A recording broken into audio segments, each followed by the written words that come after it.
Hey guys, welcome to the Vidor Locksmith Show. As always, first let us know if the audio is working. So I've got my phone pulled up here. I know there's a couple of people already watching. This is the second show of today. I'm actually in Calgary this week, up here for the SBE ATCE event, trying to get educated a little bit on the oil and gas industry. And today's second show, I've got with me my friend Chell from Cold Bore Technologies. Brett, thank you so much for joining us. Still waiting to see if anybody will let us know if the audio is working. If you guys have my phone number, feel free to text me and let me know.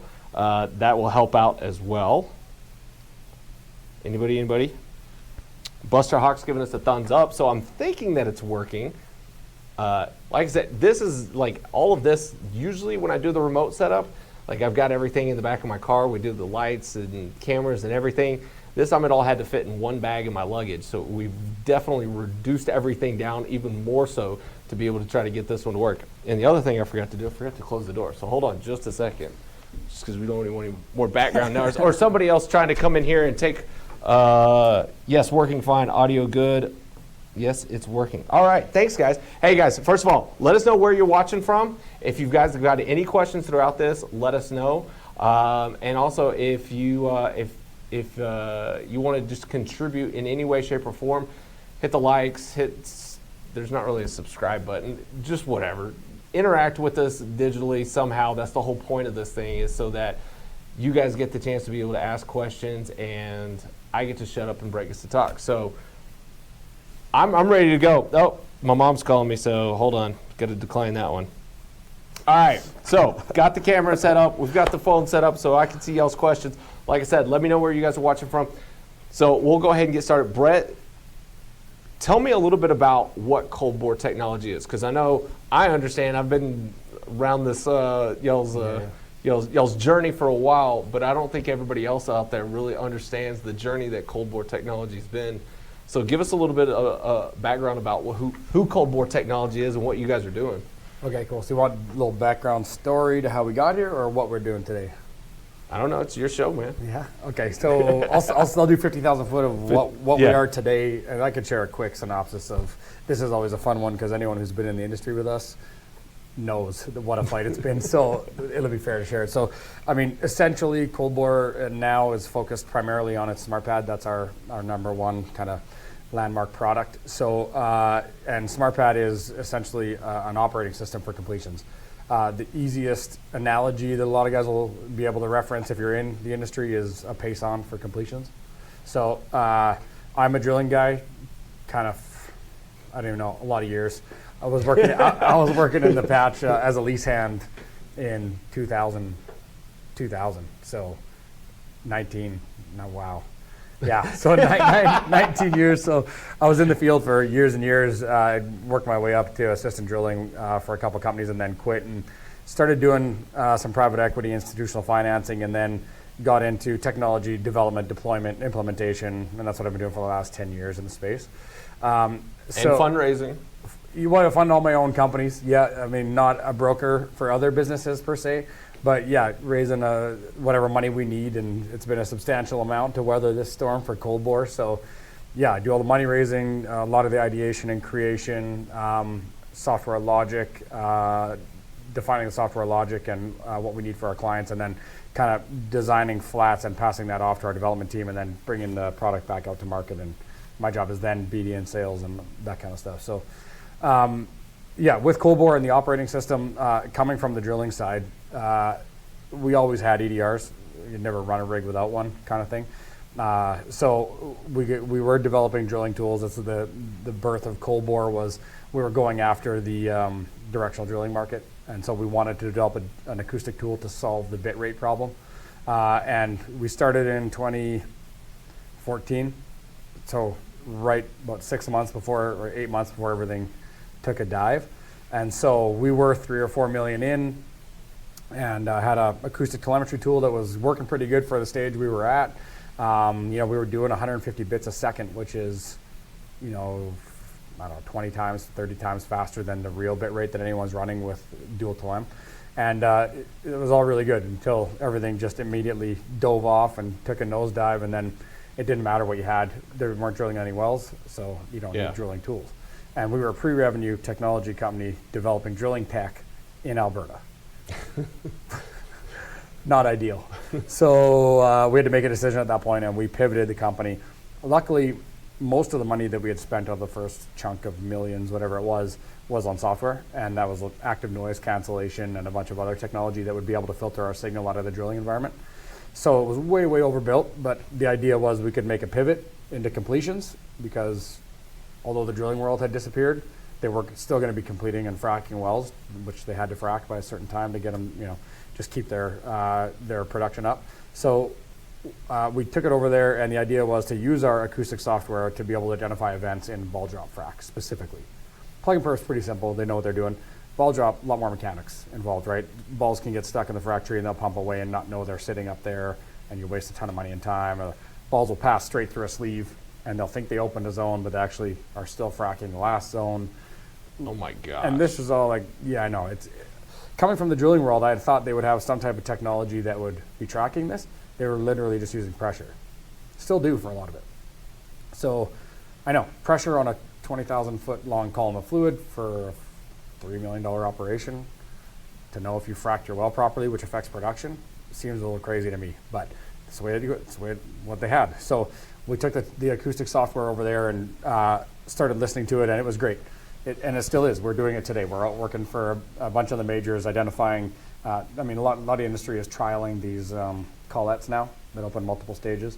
I won't say any company names. I don't want to plug anyone else, but those collettes, we're helping with the development of those because we can give confirmation of what's actually going down hole, and the operator's confident that they understand.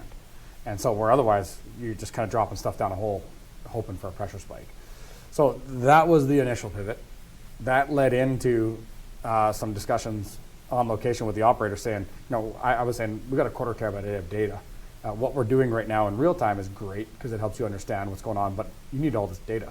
So you can plug it in to your ECR, or if that existed, electronic completions recorder, like we have EDRs on drilling, plug it in so that you can correlate it to the rest of your operation that I'm sure you're all recording. And the answer is no, we don't have that. Like maybe the frac van.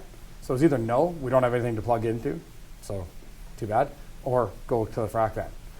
And the way, it just didn't make a lot of sense to me because I'm like, the frac van is a service, right? You're looking at it like, yeah, the frac guys are the most important, right? Everything kind of hangs on what they're doing. Yeah. But from the operator's perspective, the most important is my operation. Those guys are just one company of 5 on my operation. Why aren't you looking at it from this perspective, right? And so I said, okay, well, if this doesn't exist, then that's definitely where we're going. Because the acoustic thing was a good product, but it's not a company. Yeah. Right? So essentially you were going out there, and on the completion side, they were only looking at the data from the frac van. Well, it's very individualistic. So they are looking at all the data, but wireline's looking after wireline, coil's looking after coil, frac's looking after frac, and they all kind of Excel sheeted in. It's advanced a little bit in the last year, but a lot of them are still recording all that data in Excel sheets or different formats or whatever they want to do. Then they send it into the operator, and the operator has to kind of compile it all and make sense of it. And they have, Oh my gosh. Yeah, it's a mess, and it's really undoable from a lot of perspectives. I mean, they do it to whatever their ability is right now, but there's a lot of room for improvement. Well, there's no ability to scale if everybody's using different Excel sheets. That's a problem. So not only the data format, but also data collection is non-standardized. So, oil and gas is just so far behind every other industry in the world. No other industry could deal with this. Like you think of like online retail. If they didn't have any standardized data collection, how can they get a product to the consumer where they can compare one to the other? If you're collecting it in different fashions, they don't know if the product is different or if the way they collected the data is different. And so that's almost useless, right? So it's just a mess of data. This is what's happening to the operator right now, right? They have no control over the data collection because they're relying on all the services to do their own data collection. And then they don't have any way to QA/QC that data collection because they're just taking that. Some companies are giving them remote access to it, which is what we do with our operating system, but that's really it. They take that data, however it's collected, and they make analytics and do artificial, AI and ML on top of it. What we're saying is the money needs to be taken from your data management budget, which starts right at the guy in the field. He's got to record manually. Frac started at 10:50. So he's doing that for an hour a stage every day. Then he puts it in his Excel sheet, and then in WellView or OpenWell, his database, and then they do whatever they want with it in terms of analytics after that. So there's like 3 touch points, hours and hours of data recording and management. It's a ton of money, and you end up with low resolution data to use with your analytics or your databasing, and it costs a lot to keep doing that. And then some companies go as far as to hire data teams, scientist teams, to do data cleaning. Because when you're not controlling how data is collected, you could end up with one guy who says this is frac is on, and the other guy writes we are about to frac. The problem is if you have those 2 categories titled like that, any software on the back end can't distinguish between the 2. It doesn't know they're the same thing. So now you got to have data teams go clean that up and check through all that data and normalize it so that software can grab it, right? We're saying take a fifth of what you spend on data management and put it into data collection or data acquisition software on the front end, which is what we've done, right? So you put that into data acquisition and you worry about how the data is collected, you don't have to touch it for the rest of the journey, right? Because the way we approached it is we went after digitizing the frac trees. And that gives us a very unique data set, which we're the only ones that have the operational data set. And so the way that's achieved is valve positioning sensors and pressure sensors on all the wellheads. Those 2 base data sets are used in conjunction. Our software can figure out what operation is happening on what wellhead all the time. So was that done before? No, never been done, to my knowledge. I know this is going on the internet, so I got to be careful. But my knowledge is there's nothing that's ever been done that way. Well, at least nobody else out there is doing this then. No.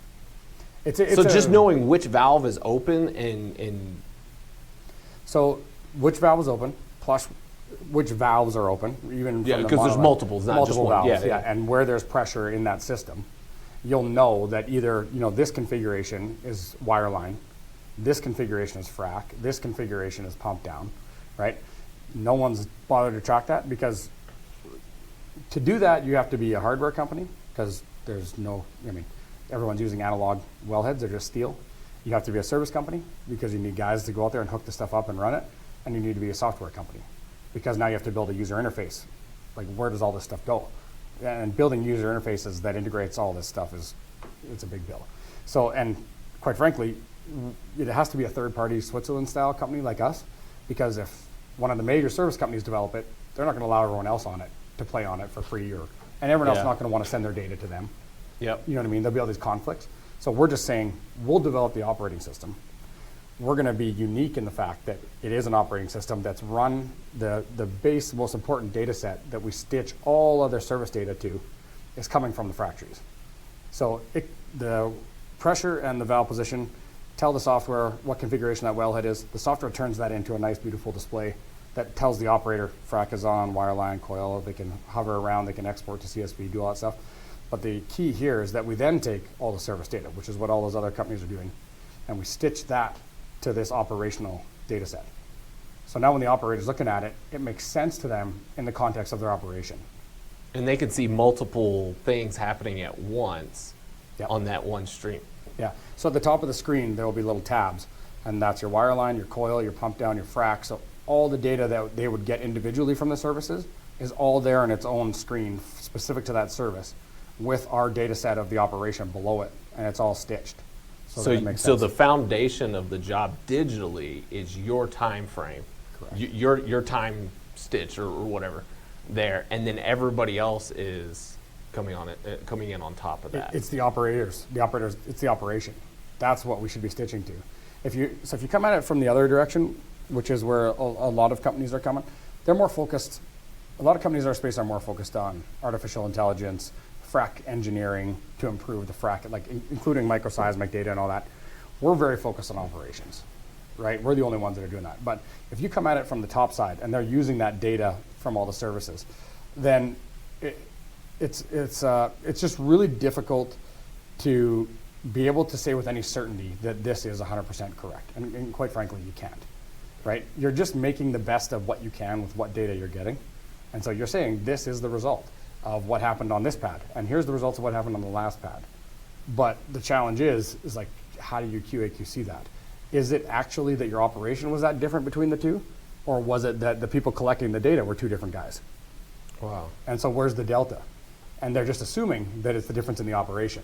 So essentially, you guys are building a digital pyramid for the completions, and you guys are the foundation. Because anything else that comes in after the fact, like if you're using that kind of data for AI or machine learning and stuff, if you're not using a normalized data set, then you're essentially creating decisions, or you're making decisions off of data that's either incomplete or could possibly incorrect because it hasn't been normalized to an, and if it's not granular enough, then you might be making decisions that either you're missing out on stuff or you're not really getting down to the finite level. So to me, I see it as like everybody else needs to make sure that you guys are there first, keeping all of the data clean, making sure all the records are set, and then being able to do the work afterwards. Yeah, like you guys got to be see it like there an first. evolution too, right? Like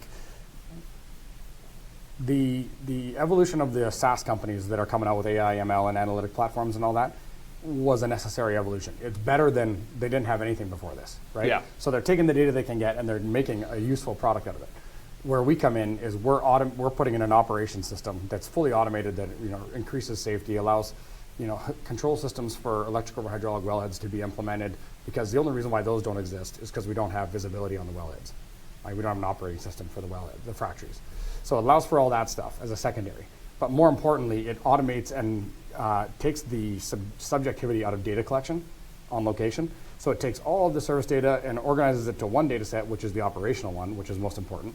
And that's all done through sensors and automated software. So you're removing the man factor of that, right? And then that data is being sent off and in an organized, normalized fashion where you have massive troves of data, but it's all cleanly organized.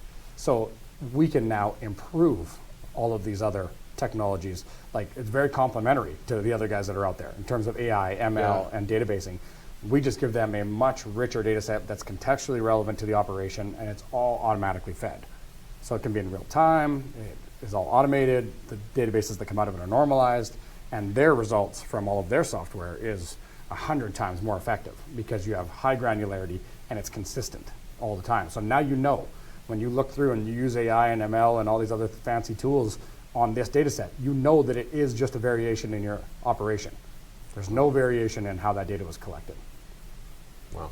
Could you guys build in like an algorithm or something to be able to prevent like safety issues, to say like if this and this happens and it spots it like let's say that there's 3 valves that need to be open. If all 3 are open in a certain sequence, then catastrophic things happen. Since you guys have digitized that and y'all can build that in, is that something that you guys are looking at in the future as far as being able to say like safety protocols, like warning level 1, warning level 2, oh crap, like this just took place, now all the ROTC centers and everything, phones start going off.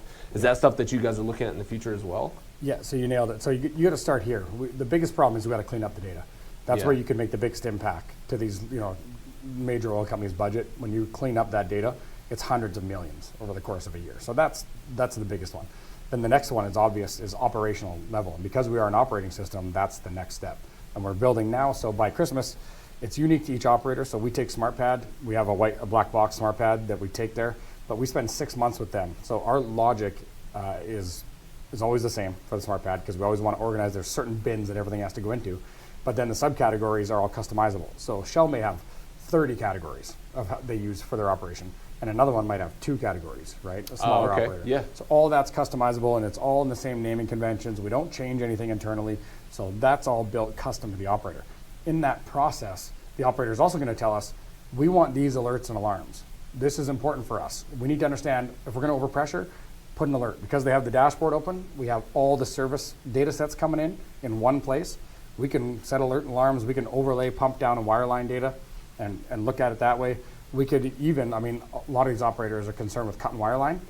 And so there's a couple other companies out there that are going after the hardware route, bolt something on that monitors wireline in the hole. You don't need that. You don't need all that hardware. We have access to the wireline's data. It's coming in, it's displayed. We can see wirelines in hole, and we have the wellhead connected. So we can see all the valve positions. So all we do is write it into the software to say, you cannot close these valves if we're getting that this wireline is in the hole still. You can close these valves if we're getting that this wireline is in the hole still. And then and boom, you've eliminated cutting wireline ever again with software, right? And this is the way, that's the easiest, cheapest way to go about a lot of solutions. So things like you can set an NPT, we got a mobile version coming out before December here. So all your critical path, your service data, your wireline coil analytics will all be available on an iPhone. What we'll do is we'll just have an alert system. You can tell us, if we go over 30 minutes of NPT, I want XYZ people inside of the company to get a text, right? And so it's all permission-based, our system. So when they log in, we know who's on location. That's a text I don't want to get. Yeah, yeah. So, and on the phone, there's going to be a chat function that's available. So you could have the VP of Chell talking with the guy that's pumping right on the system. He's seeing what's going on. He gets an alert saying they're 30 minutes over on this operation. That was the threshold before somebody gets notified. Gets on the phone and says, what's going on? And they get a direct conversation with that guy in the field over text. The text is all saved, and it's all stamped against that operation as well. So if you got to go back in 6 months and I told you not to do that or to do this, no, we didn't. And if it's on a phone call, you have no record, right? Yep. But this way, it's all kind of saved together. You can go back, you can check it all. You could just, our dashboards allow for like a VHS or a DVD playback. You just drag the timeline back and push play. You can see all the valves move. You can see the pressure increase. You can see the wire line go. You can see people chatting, whatever you want. So it's just, there's a permanent record of every operation in there. So how does it make you feel as, the president of the company to be able to see all of this kind of coming together, having been through what you guys have been through in the past, and then to be able to see where you guys are at now? Now, obviously, I know there's a lot more coming in the future, but how does it feel now to be able to see all of this kind of coming together and the realization of a product in a company? It's exciting. I don't want to play it down at all. Like, it's really exciting. We're excited. This is a big opportunity for us. I think it's a big opportunity for the market, and we're very fortunate to be where we are. But at the same time, I'm just so humble now because of what has happened over and over. Like, everything can cycle and just flip and disappear, and turnover in these companies is huge. So clients you put 6 months or 8 months work into will just disappear overnight. And so it's just such a moving target at this point that I think it's been a really good learning experience for the way I'll be for the rest of my life. It's kind of changed me as a person. Although we think that this is a big opportunity and we're making good progress and there's a lot of momentum and we have a great product and customers are loving it, and you want to throw your hands up in the air and kind of celebrate, especially after being rammed through the meat grinder for 5 years. You just don't do it because you know that there's another meat grinder coming, and you just kind of keep your head down and be happy, but be thankful you're still around. That's the win at this point, to be honest.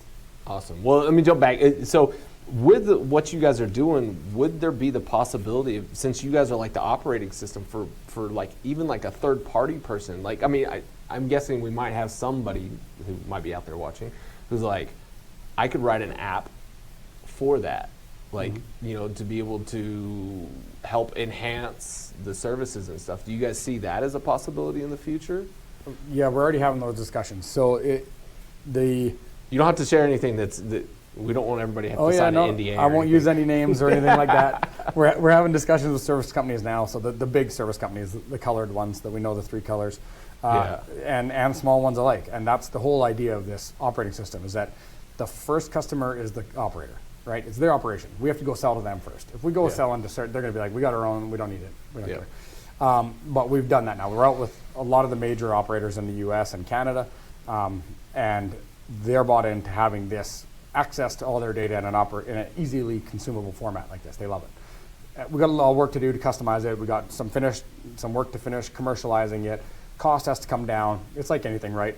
When you're first developing technology, cost is up here, and value starts here. And then as you implement and customize for that client, and more of their operation gets automated, the cost starts to come down because your scale starts to go up, and the value starts to go through the roof. And eventually, those curves intersect and cross forever. And it's like TVs, big screen TVs. They were $20,000 when they first came out. You want a big screen, first one is $20 grand. Now they're $600. So same thing with us. It's no different. So we're on that cost curve now, and we've got good adoption from the operators. So now we go to the services, the big service companies, and tell them, this is what we're doing, and here's what we do for the operator, and here's how they can sell. And to be quite honest, I was just in a meeting in Houston 2-3 weeks ago with one of the major service companies, and he said, this is great, to be honest, Brad, like, amazing, congratulations, but how's this valuable to me? We have all our own systems and everything, we track everything, like we're a big multinational company. We have similar screens like this. And I said, no, that's a good point. We're not here to replace any of your screens, but the value to you guys is that your data becomes more valuable when it's easily consumed and contextually relevant for the operator against all the other data. So if you're the only ones that are on your own operating system, they have to hire somebody else, some other specialist, to take that data and figure out how to normalize and correlate it. And that's a lot of work, right? Like, it's really hard to do. So I'm providing the platform. Your data becomes more valuable when you integrate it with everyone else's data. It's not that you're part of Coldboard that makes it more valuable. It's that you're part of the ecosystem. Yeah. Right? And so we're looking at it from the operator perspective, which is what we all have to do. The industry, I think, in my opinion, has been very centric on themselves. This is how I need to do it to offer a good service to the operator. All us service companies should be looking at it from the operator's lens now and saying, we need to do what we can to make this easier and more consumable for the operator, and that's the win, right? So it's not developing our own unique proprietary software, because then there's 30 other ones that the operator has to go and figure out how to use. Yeah. It's the Amazon model, right? There used to be a bunch of big box stores all selling the same thing, different sign out front, and you'd have to drive around and look at each one and figure out what's going on. Amazon came along, built a platform where thousands of them can just come on, offer the same product. The experience for the client is, the customer is, we go on and we compare all the products in 3 seconds because they're all in one spot, and see what's going on, get it shipped for free, and it sends it back. Okay, we're going to Amazon. What happened? You just don't want to be the last box store, right? So I think the service companies have figured out, which I think a lot of them are, we need to centralize somewhere. So we're just trying to provide that hub. And I think that there's a big movement on the drilling side for that as well. Like, not obviously, as you're saying, this isn't just completion centric. This is, anybody really in the oil field service space to be able to start looking at, like, if you're going to bring about a solution, it needs to be a holistic solution that looks across multiple domains and multiple areas, because it's one of those things, as you get further down the road into the machine learning and artificial intelligence, the more data that you can put in, the more variables that you can put into that system, the better, as far as being able to better understand, what all takes place. So, like, if it's on the drilling side, if you're only pulling the data off of the top drive and you're not looking at the mud tanks, you're not looking at the MWD, you're not looking at the cuttings, anything else that's essentially taking place on the rig, if you're just looking at one element, then the potential there is, for stuff to happen is, you don't have that complete data set, you're definitely going to have issues. Well, and drilling's doing all that, right? They're way further ahead. I mean, drilling. I don't know. It sounds like with what you guys are doing, y'all are going to make a step change. Y'all could be jumping ahead, because there's still so much on the drilling side where there's. I mean, the EDR might be there, but there's still a lot of silos as far as all the rest of the data. That's exactly it. Like, the rig is fairly automated at this point, and there's drilling's further ahead because it's 100 years old and completions is 20. Completions been around. It's been a fairly good market most of the time, so opportunity cost was just too high. So nobody was looking at systems like this. Making sure that we're still alive. Yeah, it's all good. So I think the big opportunity, not directly on a drilling rig right now, but like you said with the data silos, is we have to get control of the automation of the data and normalization of the data sets within completions, drilling, and production. But the next big step change, where I'd be looking, if you're asking me, where do I invest my money in 5 to 10 years from now, and what is the market trend, where is everyone going to be, what's the next big shift going to be in this industry, is that you take, once we get it figured out to normalize completion data and automate it, drilling and production, you got to tie it all together. Because really, we're saying stop looking at it from a service company per service company level and go to 50,000 feet as an operator. But then the next 50,000 foot from the operator 100,000 feet is to tie the whole well together, right? From when you start building the lease to when you put that on to production and how long it produces for, it all affects one another, daisy chains, right? How you drill that well affects how you complete that well. How you complete that well affects production. So you want to tie all that data together. Microseismic affects how you drill that well, right? So from microseismic to production, if it's all normalized, you could start tying it together. The only reason why none of that exists right now is because it's all non-normalized, manually gathered data that's just messed up databases, so you can't start. In 10 different Excel sheets for one operation. 10 Excel sheets and email is your database. Yeah, that one definitely happens quite a bit. All right, so I think we've got a couple of questions. So we got Buster Hawk, Columbiana county in Ohio has about 50 to 100 wells that all need connected to the station in Kensington, Ohio. Okay. A lot of work has been going on. Data. Yet done. It's a waiting game for now. Okay. So I don't really know if that's a question or what, but Buster, thanks for joining in and watching and stuff. So if you guys do have any questions, let us know. Let us know where you guys are watching from as well. So we'll keep going here. So let me ask you this. So you guys have done the stuff with the Smart Pad. What do you see even further down the road as the future for cold bore? What are some of the other things that you would like to be able to see brought in? So we're really implementing a de facto, like we want to become the de facto operating system in completions. A lot like there's a couple EDRs on the drilling side. They've really owned the market, like 2 of them. We want to be that or one of them in the completions. So that's a big undertaking. We got a couple years of work there. But what's really interesting to me is I always try and, we're trying to build for 5 years from now and 10 years from now so that we're not having to flop the system over. What's going to come down the line that's already being used in other industries like shipping and aviation and logistics are smart contracts. And really, they already exist. Like Hyperledger smart contract is not this crazy thing. Like it's not involved with crypto. It's not involved in blockchain. None of that. Blockchain will be important too later. But there are these smart contracts that are essentially just pieces of software that say if and when X and Y happen, then transact.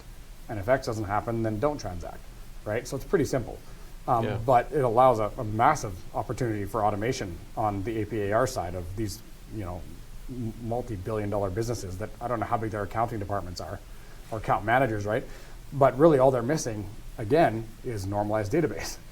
We're providing a normalized operational database that we can allow visibility from all the parts. Oh, actually, we kind of getting back to the one question we skipped over. The operating system that we have, the first client is operators. But now we are talking with service companies that are all going to have their own cold bore screen where they can see what they want from the operation, right? Yeah. So they might all want... Just like having an EDR in the directional shack. In the directional shack, in the wireline truck, and wherever, right? And the operator will have ultimate say on who gets to see what, right? So if everybody has that and we're running sensors on the factories and getting our data from there, we have IoT that's driving automated software that's tracking the operation.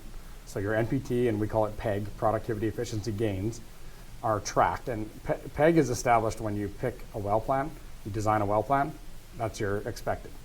And then you put the actuals against it, right? So if your sensors are tracking the actuals and you have a well plan, if wireline was supposed to take an hour and it took 30 minutes, there's a 30-minute PEG, productivity efficiency gain. This is where it's interesting for the service companies because we can associate productivity efficiency gains the same way we can associate NPT. And right now, that's not tracked.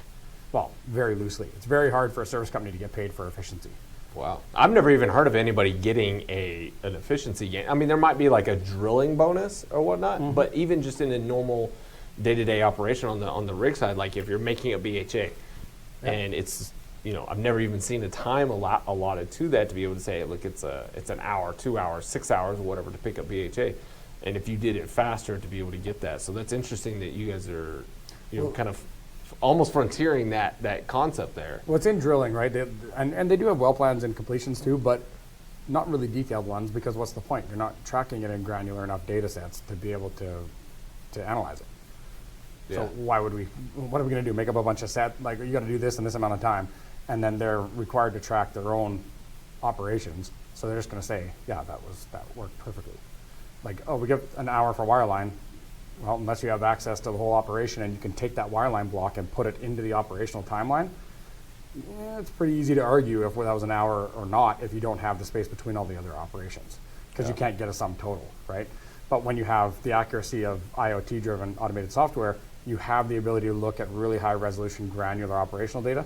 It's all there, and both parties can see it. So all you have to do is build. We have the schematics for it, called a dual handshake. So if there's a block of time that was created by the software, then both parties can see it. They both know that's pretty standard. They agree to it. If there's an NPT associated with it, or a PEG, then whoever's the authority at both those companies have to look at that and then say, oh, it was tracked by the sensors, and here's all the data, the raw data behind it to support it. We have an hour of NPT. Okay, that just happened, and the data's all here. We're just going to accept it. So both parties accept.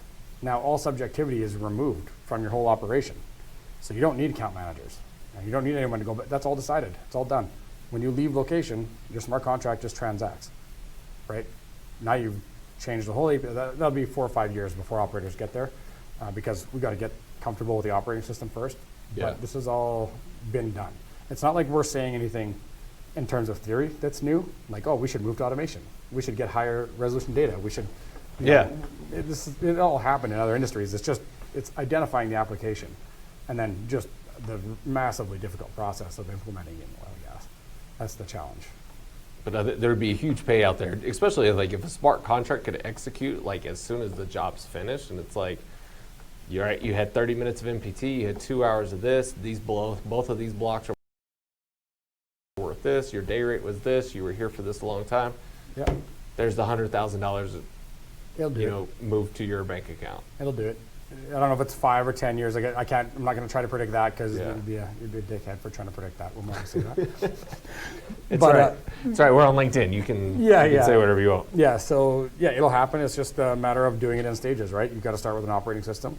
Once operators get comfortable with that, then you implement a dual handshake, and that just starts resolving it for them faster and easier. And they just still do their manual contract process, and they pay through SAP or whoever. And then once they're comfortable with the dual handshake, you give them a contract. Once the contract is transacting efficiently and correctly, and they're comfortable with that, then they can worry about tying that into their payment processor, right? So you just got to do it in stages, but I don't know how long each one of those stages will take. So right now we're focused on the operating system. But it's still cool to be able to have that vision going forward, to know that you're building something that will allow that to be able to take place. Because you'll obviously have early adopters within the operators that are like, this is a huge problem for us. We want to be able to get further down the road. Yeah, and before you, like way even before those contracts, having an operating system like this, there's a lot of other opportunities that are more practical. Like, I've talked with a couple of the wellhead providers, the big guys.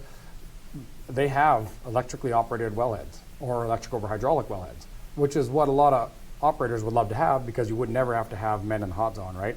No one climbing around these wellheads. You just actuate them remotely.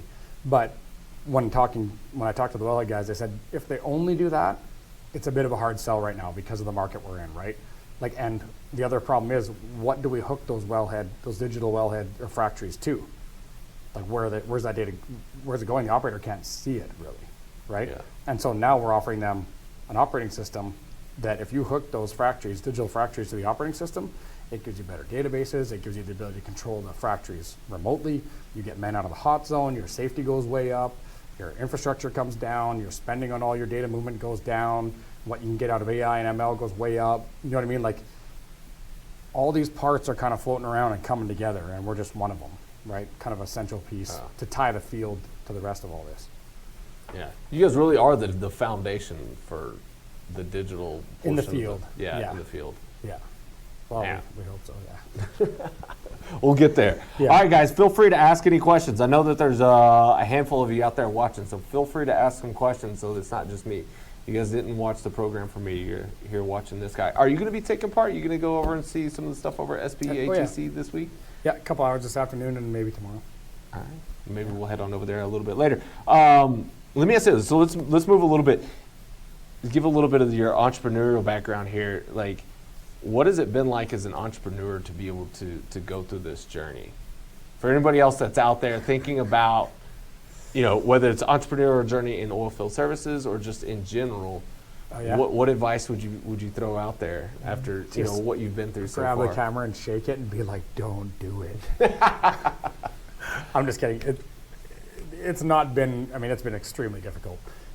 I'm talking about my experience specifically in the energy, as an entrepreneur in energy. We all know for everybody it's been disastrously difficult, like refinancing and people leaving and board members leaving and being out of money, and my partner and I putting up cash to pay payrolls at points when we're trying to pivot and we have no product, like years ago, right? To coming to this now and finally being at a point where we've got a great product, but there's moving targets with all of these operators, and you'll work so hard on one and the whole department will get fired. And so this it's a difficult space to be in, but I mean, aside from, when you get in that mindset that you're a little bit stressed out, happens 1 out of 30 days, the rest of it it's awesome. Like you get to, anytime you get to be creative and come into work and kind of try and solve problems like what you do and what I do, like you can attest to this. You're way more engaged. Your brain is working. You're excited to be there. You go through the whole day and 8 hours goes by and you're like, oh, the day's Yeah. over already. And that's great, right? Like I just can't do jobs where it's like looking for lunch and it's like 9:30 a.m. right? I've been there. I have definitely been there. And I Yeah. know there's probably a handful of people there right now. So Yeah, no, it's good. So, and it's been awesome. I love it. Yeah. how has it been, trying to build the team and stuff? Because I know that you guys have moved facilities and stuff. How difficult is it to be able to make a move and still be able to keep the cohesiveness of a team together? Well, so when we started, we had a shop in Leduc, Edmonton, which is about 3 hours north of where we are in Calgary, Alberta. And so it actually, the move itself was a bit difficult because we had to get new buildings and guys had to sell houses and move their families and the kids, and like, kudos to my guys because, I mean, I think every one of them came, sold everything, got their kids out of school, like upheaved themselves to come down here. But the result, the cohesiveness of having everyone in one building and the productivity that comes out of it has just been amazing. Like it really is. You don't realize what you are missing until you have it all in one place, right? But the ability for me to walk across the hallway to any one of my guys' offices and have a discussion that wasn't able to do it before it's just worth its weight in gold. Awesome. Yeah. All right, guys. Not getting any questions. Let's see how long we've been going here. Almost 45 minutes. All right. I got last couple of questions for you. If we don't get anything else coming up online, I know a lot of people will be watching this afterwards. So, like I said, guys, feel free to ask some questions here. Where do you see like the current oil field service market as far as in the industry is right now? It's tight. It's tight. I mean, I think if you're in the asset-based side of the business where you've got stuff that you're renting out or you got equipment or anything like that, drilling rigs and pumps and tanks, and that's hard. I mean, that's a race to the bottom right now. Unless you got some type of strategic differentiation through technology that can, improve efficiency or safety or reduce cost or something, that's quite a bit different. Like operators are not accepting 3 and 4% improvement as a difference anymore, like 20 and 30% to get their attention, because 3 and 4% doesn't change their cash flow or their bottom line, right? 20% is something that they need to find, like they're all looking for right now because everyone's in the same boat, right? We're all scrambling. So I think, my money's on technology at this point. If you're in a technology-based business, you got a better shot than anybody, but even then, there's no guarantee. This is not the patch of 10, 12 years ago, 15 years ago, where you start an MWD business, get 40 kits running, sell it, start another one, get 40 kits running, start it, and it just works. You know what I mean? Like that, those days are gone. You might have 1 or 2 or 3 of the most established businesses with the biggest fleet that you're just trying to keep your head above water by discounting it and playing a scale, going off scale rather than a margin. So it's just like you got to find a way to be different and increase efficiency kind of drastically, pretty much through technology. So I since I first found out about Cold Bore, I've been following you on LinkedIn, on Instagram. Like I've always kind of kept up with the things that you've done, and obviously you're a brilliant mind in the fact of marketing and stuff. How do you see ways that companies can help differentiate themselves where even if they're on that that hardware side of the business, what do you see as ways for companies to really be able to kind of set themselves apart and be able to kind of move forward? I think it's fundamentals at this point, to be honest. Like there's all these, you could come up with some technology or some answer like that's really fancy, but I honestly think it's fundamentals. Like if you're in this business right now, it's customer service. Get out there and you got to have your relationships and you got to maintain them. Go the extra mile from a customer service standpoint. It goes a long way nowadays because it's kind of cutthroat and that's going out the window. There's high turnover, which means that the guys in the field don't care as much about what they're doing, or they don't know as much, or that trickles all the way back, and the one who feels it is your customer. So ultimately the service is going down. The service quality has been going down because all of our brain power has been leaving to go into some other industry at this point, right? Up here is a little bit different. The States, they've got some boom places, and I'm speaking as the Canadian market. But even in the States, a lot of the really high dollar guys are finding technology jobs or something like that. So you gotta focus on delivering a great experience for your client. Then it doesn't really, it matters less if you're an asset-based or technology-based or whatever. It's something that we should all really focus on, I think, right now. So how much do you think that the government's playing a role as far as up here in Canada? Because I had this question with Desmond earlier today. Yeah. How much is that playing a role in the industry right now? It's everything. I mean, we'll look at, there's no difference except for politics between Canada and the U.S. If we had pipelines and if we were pro small business and encouraging small business growth and tax cuts and entrepreneurs to do their thing, we'd have technology innovation. Like Canada used to be a leader in tech innovation. Like we'd always be welcome to come down to the States. And now the U.S. is way ahead, way ahead. And so our government policies are putting the brakes on all our pipelines. We got no way to get anything to market. It's driving the cost, our cost base way down on our assets. Our commodities are cheap. So it's like no one wants to come up here and spend any money. There's no margin in it for them. So it's simple economics. The operators are all going to the States or elsewhere. It's the end of it, right? So we got an election coming up this month. So Oh, wow. yeah, we'll see. Our federal election is this month, so we'll see. I don't keep up with the Canadian You don't politics need like I to. should. It doesn't matter. Just wait, give us a few months, and then you can. Yeah, I'll call you in a couple of months. Say, how did that thing? Y'all did something right? Yeah. But it's so funny in Canada. Like all the energy is basically most of it is Alberta, Saskatchewan, and a little bit in BC. So it's pretty centric on West Coast. But all the population is East Coast. So we're all conservative on this side and a lot of liberal over there, and that's why the liberal government ends up winning a lot of times. It's because the population over here is so detached from the oil patch and the oil sands and everything. They just don't have much, attachment to Bad. it. Oh yeah, which I am fine with. Like the environmental stuff, I'm all for it too, and everything like that. It's just it's got to be informed when you're making decisions about how to improve the environment in a sustainable way, but maintain your number one export or your livelihood. Right, this is what we do. Canada's energy. That's it. You know what I mean? So like, we got to find a way to maintain that. And like, let's be serious. We're one per capita. We're not the best because we have such a low population, but one of the cleanest countries on earth. Like we have the highest standards for everything. Like, you can't pollute anything in this country already. So we don't need to be so drastic on like, oh, we're gonna cut everything off and no sales, no pipelines, no nothing.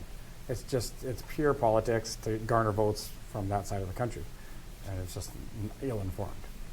But so the U.S. is the opposite, which great for small business. Everyone's thriving. Oil fields are going nuts. Environmental might be suffering a little bit from it. But You guys planning on coming down to the U.S. with operations? already there. Most of our operations are in the Permian. Oh, really? Yeah, we got a lot in Canada too, but we're already in the U.S. Yeah, Permian, Marcellus, Eagle Ford. Those will be our focuses, and then we're now entering Argentina with some of the majors down there. So as you guys grow, because a lot of you guys came from the drilling side, could you guys see picking up more drilling guys to bring them over to the completions? Or are you looking for completions guys to stay in there? No, yeah, this is completion specific now. Like all the guys that we hire are all 15, 20-year completion guys. Well, for sales anyway. They've been selling frac equipment or running fracs or something like that, so that when you're going to implement an operating system that touches so many points of completions and it improves efficiency across the board, you really need to know the operation as a whole. Otherwise, when you go to talk to the client, you have to be able to talk about 15 different points in that operation, the whole thing from A to Z. Otherwise, you're going to be missing out on a big piece. So we're very completions focused.